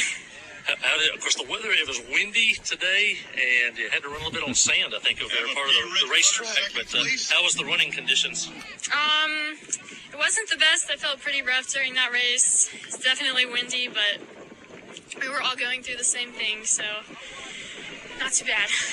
Were you pleased with your time, or? I was not my best time. I was happy with it. Large pack right there. Well, you had a lot of fans here, and you had a lot of fans watching at home on Facebook Live and things. You want to say anything to the fans back home? Yes, thank you so much. I absolutely love you all, and I couldn't do it without you. All right, that's Maddie Cabana, the 4A cross-country state champion, the first time in Clinton school history that Clinton owns the state championship. Thanks, Maddie. Thank you. Appears to be Wesley Wilson in third. And that was Maddie Cabana, and you can hear the excitement in her voice. And nobody works harder than she does. I've been around athletics a long time, and her discipline, her work ethic, she's at the track before the sun comes up, and sometimes she's out there when it's 100 degrees in the same afternoon, and so disciplined, including her diets. But she's really the epitome of a student athlete, Jeff Hall. And I tell people she's a great athlete, but she's even a better person. Fun, on homecoming court this year, and got to visit. We talked to her on the radio last week, and very neat, very good story. And who knows, we may be talking to her again before the season comes to an end, and visit with her some. But again, congratulations, and glad she had a good day there. Hey, tomorrow there's going to be basketball in Yellow Jacket Arena. I think the Central Arkansas Christian Mustangs are coming up for some senior high girls and boys. They call that I don't know if it's the charity game, the benefit game from the Arkansas Activities Association. I think that all the high schools can participate in if they want to for that. And I'm not sure what time. Yeah, I want to mention, come on out to Yellow Jacket Arena tomorrow. It plays Central Arkansas Christian, a very good basketball school. Girls play at 1 o'clock, Jeff. The boys follow at 2:30. It's the benefit game. The money all goes to the AAA to pay for catastrophic insurance. And but that'll be at 1 o'clock and 2:30 tomorrow. Your first chance to get a sneak peek of Matthew Post's 2022-23 Lady Yellow Jackets. And your first look at Judson Smith and his Yellow Jacket boys basketball team. And Judson Smith's excited to be here, and he's excited for the basketball season to get underway. Also want to mention Monday night, junior high plays for real. They travel to Marshall to play in the Marshall tournament. The girls play at 7 o'clock. The boys play at 8 o'clock. Now, here's what you need to remember. They're using two gyms. and the Yellow Jackets will play in the Leslie gym, the old Leslie High School gym. The girls at 7 o'clock and the boys at 8 o'clock on Monday night in the Marshall tournament. But the first round game, is at Leslie. Also mention our first basketball broadcast will be Thursday, November the 10th, as Mountain View comes to Yellow Jacket Arena. So you can mark that on your calendar. Our first broadcast of the year for basketball will be Thursday, November the 10th. And on Saturday, November the 12th, the First Service Bank Tournament, First Tournament Bank Classic starts at Yellow Jacket Arena. Games all day on Saturday, November the 12th. Lady Yellow Jackets play at 7 o'clock that night, and the Yellow Jackets, the boys, play at 8:30, and that'll be on Saturday, November the 12th, and then the tournament will then pick up on Monday night and run through the next Saturday. So there's some dates for you to remember about basketball. Benefit game tomorrow at the arena starts at 1 o'clock. Junior high plays at Leslie Monday night at 7 o'clock for the girls, 8 o'clock for the boys. Our first broadcast of Yellow Jacket basketball will be November the 10th versus Mountain View, and the First Service Bank Tournament starts Saturday, November the 12th, as Clinton girls will play at 7. The boys will play at 8:30, but come on out early. Games all day long. Have lunch and supper at the Hive. Angela Bradford would love that. She'd love to serve you both lunch and supper. And the Yellow Jacket Booster Club does a great job running the Hive there. Also want to mention Nathan Andrews, the Clinton Yellow Jacket Band. For the first time ever, they participated in the state marching contest. They qualified for it through district competition. It was held at War Memorial Stadium in Little Rock, and the Yellow Jackets, in their first appearance ever in the state marching contest, finished 7th out of 19 4A schools. So a great job by Nathan Andrews and the Clinton Yellow Jacket Band. And the girls basketball team went down there to support the Yellow Jacket Band. They were in attendance, and it was a big day for the Yellow Jacket Band also. So great things happening at Clinton High School: football, basketball, cross country, and band. And an academic update. Alicia Bernard, she and her husband Jacob, and the kids, they listen and watch us on ball games on Friday night. She'll text in on occasion. She wants us to let people know that Maddie is not only a state champion athlete. Maddie earned a 5 on her AP history exam, and that means she gets college credit. Only 11th grader. I remember Maddie talking about her homecoming ceremony, what she announced, but said she doesn't know yet. Maddie's a Christian. She's just looking to the Lord on what her future plans are and what she wants to do with her life. But she got a state championship. She's got college credit coming on, so looks like she's got a bright future ahead of her. And glad Miss Bernard and the other teachers and staff back home are listening to the broadcast as it's going to get busy. You're talking about we got games to go to, we got games to broadcast. Next Thursday night basketball, next Friday night, and the playoffs on the road. Now I did get an update from Mike Hall back home. Well, it was a Haskell Harmony Grove Bauxite update, and that one it was 7-0. Bauxite in front. We may have to check Fearless Friday the scoreboard to see if that is still the score.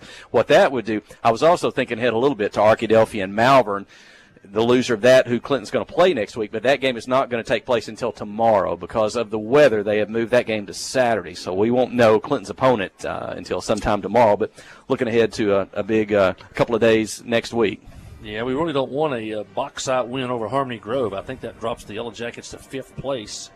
All other scenarios have the Jackets in 4th place, so I may get an update before that one's over. That probably should get in before it's over. Both those teams, especially Harmony Grove runs the football. That game should go pretty fast. They may get that one in before the weather gets that far east. So, this could really – if the Yellow Jackets finish 4th, they play the loser of Arkadelphia Malvern. If the Yellow Jackets drop to 5th, they'll play the winner of Arkadelphia Malvern. Of course, you can pick your poison on that one. Both those two are outstanding ball clubs. I think Barry Groom said today on 103.7 driving here, he said the coaches are telling him that ball game between Arkadelphia and Malvern, that's just kind of a preliminary because they're expecting those two teams to meet in the state championship. Now, he said some others like Hardin Academy and Stuttgart and some other teams may have a say in that before you get through those weeks of the playoff round, but don't be surprised if it's Arkadelphia and Malvern in December for the state championship. So either way, we're going on the road to play a top-tier opponent next week. Yeah, I think Neil Evans at Harding Academy and Bo Hembry at Warren would have something to say about that, too. I think those 4 teams are both elite level teams. And so, speaking of, Harding Academy up 35-7 over Cave City at halftime right now. Any of those teams we talked about, Stuttgart 32-0 over Ball Knob. That's at halftime. I'm still showing that Haskell Harmony Grove Bauxite game 7-0 Bauxite in front at halftime, so I'm not sure if that's been updated. Lamar 35, Central Arkansas Christian 13. That's in the second quarter. That kind of looks like the scores of interest for the Yellow Jackets tonight. Hey, the teams are making their way back to the field. Let's take a quick break. When we return, we'll be ready for third quarter action. You're listening to KHPQ in Clinton High School Sports. Steve Good at Goods Cash Saver says you can learn a lot about life by playing sports. You may never be the biggest or the fastest, but you can always try to be the very best and give 100%. And that's what they do every day at Goods Cash Saver. Even though they don't have the biggest building, they try to have every item that you might need in groceries. They also overachieve every day in their meat department. So when you're looking for a place to shop, give Goods Cash Saver a try. A supermarket that cares about you and your community and says, go Yellow Jackets. Life is better with football. And with First Security. We have the resources and the know-how to tackle your needs, plus a local team you can count on. So you're making better plays because First Security is making better happen during this season and every season. What's your better? Get there with us. Stop by your local First Security Banking Center or visit us online at fsbank.com today. First Security. Bank better. Member FDIC, Equal Housing Lender. And we're back to action in the second half. Clinton will get the ball to start the second half, and they'll return the kickoff up to the 40. The clock should run, except for injuries and scoring plays here in the second half. And the Yellow Jackets, we were hoping to get to halftime without rain, and we're into the third quarter so far without rain. It's on the way. Jeff's got the weather pulled up. But so far, so good right now. The Yellow Jackets lead 49-12 as we start the second half. And See a lot of freshmen here in the second half. And we will, at this point, looks like we'll still have Job Chalk, Bryson Venable, Spencer Bannister in the backfield. Chalk gives to Bannister, moving to the left side, turns it up in the middle. In traffic, Spencer Bannister moves the football up to the 47-yard line. Well, again, it's good to have Spencer Bannister back. He missed those games with injury and worked hard to get himself in a position to come back here in his senior season and make a difference for his team here down the stretch run, heading into the playoffs. So good to see Spencer running hard. Pickup of 8 on the carry. Second down play coming up from their own 47 as Dawson Burgess brings the play in. Brody Emberton splits right. He had 3 touchdowns in the first quarter. He's over 150 yards receiving on the night. Chalk, inside handoff, quick hit. I believe that's to Venable across the 50 to the 49. That should be good for a Yellow Jacket first down. Wind still blowing in. The score being so lopsided, the wind really hasn't affected this ball game. If it was a close ball game, you would try to strategize according to the wind, whether you want to go into the wind or the wind at your back certain quarters. But with this ball game tonight, with the score situation, wind really has to play the factor. Chalk under center. Turns, gives to Bannister. Starts left, turns it up in the middle. Through traffic. Runs low. Moving forward up to the 35, Spencer Bannister. A 14-yard pickup. And another Yellow Jacket first down. Yeah, you're right. It's good to see Spencer back. 3 weeks ago, we weren't sure if we were going to see him again. He came out of the game with an injury and physical therapy in a couple weeks, and he's back out there. I see McCarver checking in, number 1, the freshman running back. He's going to be in the backfield along with Venable behind Chalk. Venable, McCarver, and Widener. You're going to see a lot of that next year. Venable gets the football left side ahead across the 30.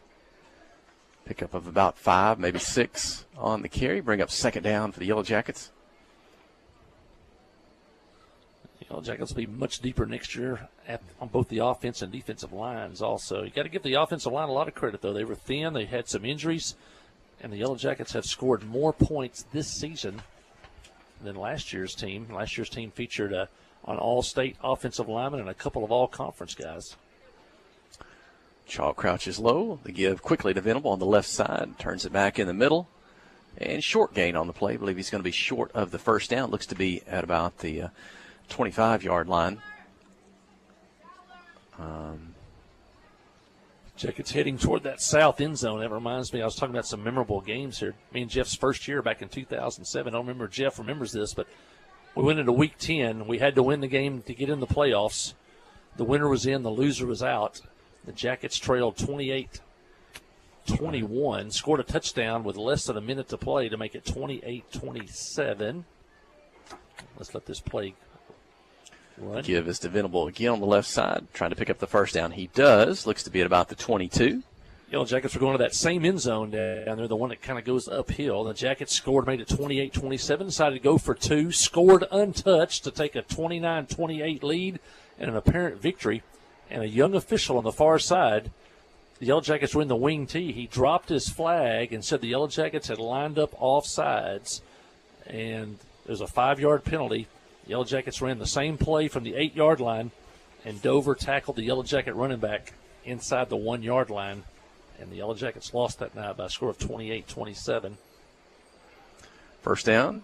Inside handoff, running hard. Venable again, this time up to the 15, a pickup of about 8 on the carry. Going to bring up second down.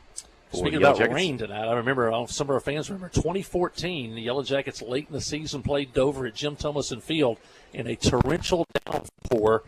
Each team scored a touchdown in the first half, and Harrison Lester pretty much carried every play on one drive in the second half, scored a touchdown. The Yellow Jackets won 14-7, and there were puddles all over the field, standing water. Give the ninth grader to the 10, to the 5, to the end zone, touchdown. Yellow Jackets, McCarver on the carry. It's Clinton 55, Dover 12, 6.5 minutes in the third with a running clock. Yeah, Caleb McCarver, the freshman, he had the knockout touchdown at Lamar last week. Jackets were clinging to an 8-point lead, and McCarver ran 37 yards for a touchdown in the fourth quarter to ice it for the Yellow Jackets. He scores his first varsity touchdown of his career here tonight at Dover, and that young man will not forget that. He reminds me a lot of Eric Dickerson, not in the athleticism of Eric Dickerson, but he's a tall kid who runs straight up like Eric Dickerson did, and he's going to have a fine career before it's over with the Yellow Jackets. Well, Martinez continues his fine career here. He's perfect tonight on extra points. It's Clinton 56, Dover 12, 5:45 when we return. Third quarter, you're listening to KHPQ in Clinton High School Sports. Wherever the river flows and however the game goes. The River Company is a proud sponsor of Clinton Yellow Jacket Sports. Just like in sports, you want someone who has your back. The professional team at the River Company Insurance does just that. They'll work hard to find you the most coverage at the best possible price. Whether it's business, farm, ranch, personal, or automotive, the team at the River Company will get you exactly what you need. Sports is a team effort, so come join the team at the River, formerly S&P Insurance. Towing and recovery is the last thing you think about until you really need it.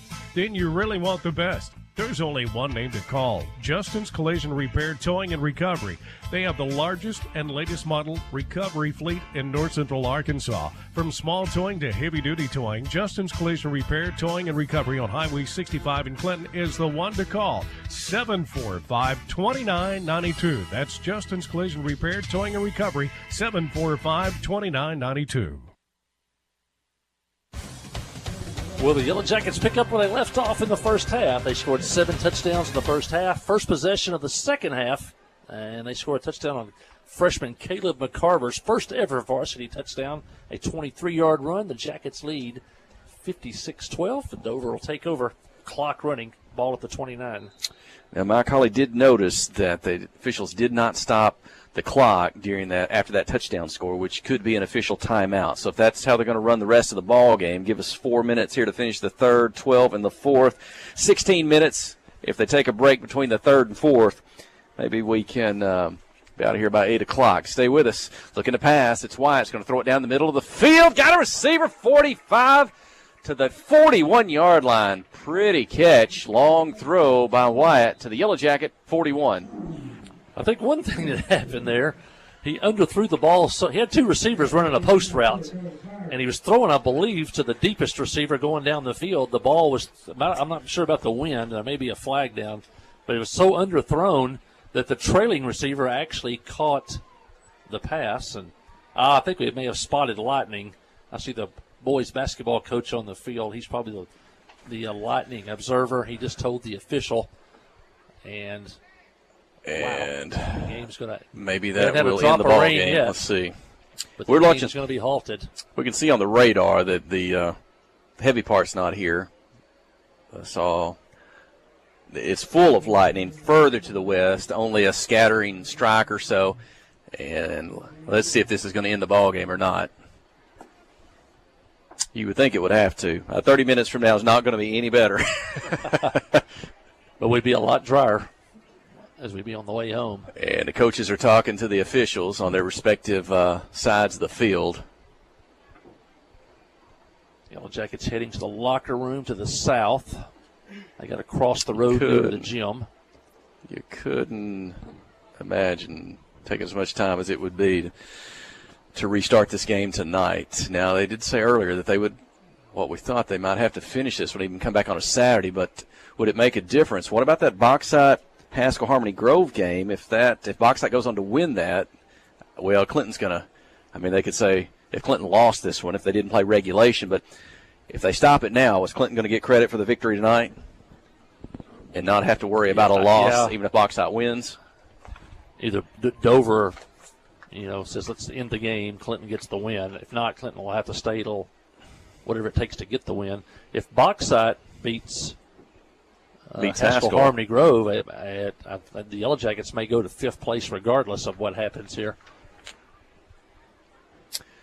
Once it lightens, as you said, that's the first lightning. That's going to be, every time it lightens, it's supposed to be 30 more minutes. It's going to lighten for a long time tonight. So, and then the rain and the wind is going to come behind it. Well, you folks know better than us if you're watching live TV at home. 3 of the officials in the Yellow Jackets have headed to the locker room. We've got 2 officials, including the head, the umpire, talking on the sideline. And as you said, I think that's the boys basketball coach. Maybe he's the weather spotter for tonight. Mr. Wells, he's the lightning man for Clinton High School. He got to do that early this year in a ball game that we started a little bit late. But Mr. Wells, I refer to him as lightning man. I didn't get my third story in, though. I think we should probably call these Hawley's history notes. Game in 2007, the rain game in 2014, won on a Harrison Lester touchdown. In 2015, the last time Clinton came to Dover, that was a tough year for the Yellow Jackets. It started off well, but then Cannon Bradley, and now I see both the Superintendent Jay Chalk, Principal Tim Smith now coming over to talk to maybe the administration for Dover. I was going to mention in 2015, the season started promising, but then Cannon Bradley went down in game 2 with a broken arm, and then a couple of games later, Court Weaver came in at quarterback, broke his arm. It was a long season. The Yellow Jackets won 2 games, but they really couldn't muster much offense because of the lack of quarterbacks because of the injuries. They came here, and the last game of the season, they scored on a field goal the first possession of the ball game, but then Dover went on to score 31 straight points, led 31-3, and then with less than 2 minutes to go in the ball game, Dover threw a touchdown pass, made the final score 38-3. The Clinton sidelines, the coaching staff were incensed by Dover running up the score. I remember there was a pretty chippy scene at midfield on the handshakes, and I think the quote from the Clinton coaching staff was, "We'll be back someday." Well, the Yellow Jackets are back tonight. They lead 56-12, but that coaching staff that was here in 2015 is no longer here. But that was 3 games that really stand out for me. Dover, our first season, 2007, when the Yellow Jackets looked like they had won the game, and officials' call changed it, and then the Yellow Jacket victory in the rain in 2014. Now, 2014 is the team, if you remember, that went on and beat number 1 Pine Bluff Dollarway in the playoffs. Now we have, looks like the Sheriff's Department may be out there, city police. I think I could tell there was another flash of lightning. Hopefully they're going to call the football game. We'll see. If you're watching, if you've got a radar tracker of the lightning, you see one bolt of lightning close to Dover. Everything else is back at Paris, Arkansas. There's a huge mass of lightning, but there is close enough here to stop this football game. Yeah, we thought we were in pretty good shape. We got into the second half with nothing, and the clock was going to run continuously. The game was going to end in about 31 minutes of total time in the second half, and then we saw some lightning. Not really streak lightning, just some lightning back off to the east, I guess we're looking at. And they're going to call the game? They've just they're signaling to the press box. I think that the game is over. That's it. Hey, let's the Yellow Jackets lost one of these back in 2000. Was it 15? The Yellow Jackets went to Pottsville. Oh, not 2015, but 2015 went to Pottsville, and that was the night that the thunderstorms hit at halftime. We never could restart the game, and the Yellow Jackets lost that. They lost that night, but they stopped the game at halftime. So tonight the Yellow Jackets get one in their favor, and they're going to win this one tonight by a score of 56-12. Why don't we we'll wrap it up? You want to give a Yeah, let's wrap this. How one about up. player of the game? How about let's go with first half, Brody Emberton. Would that be back-to-back weeks for him? Can we do Brody? I don't know. He had 150-plus yards, 3 touchdowns in the first quarter. Yeah, probably went over 1,000 yards as a receiver for the year. That's incredible. Emberton had a 9-yard touchdown catch. He had a 30-yard touchdown catch. And, of course, he had that big 94-yard touchdown catch in the first half. Joe Chalk with also 3 touchdown passes on the night. But that'll be for the second week in a row, First Arkansas Bank and Trust player of the game, Brody Emberton. We want to thank everybody over at First Arkansas Bank and Trust. Well, hey, I don't have anything else. We'll look ahead. We'll have a playoff game for you next week at either Malvern or Arkadelphia.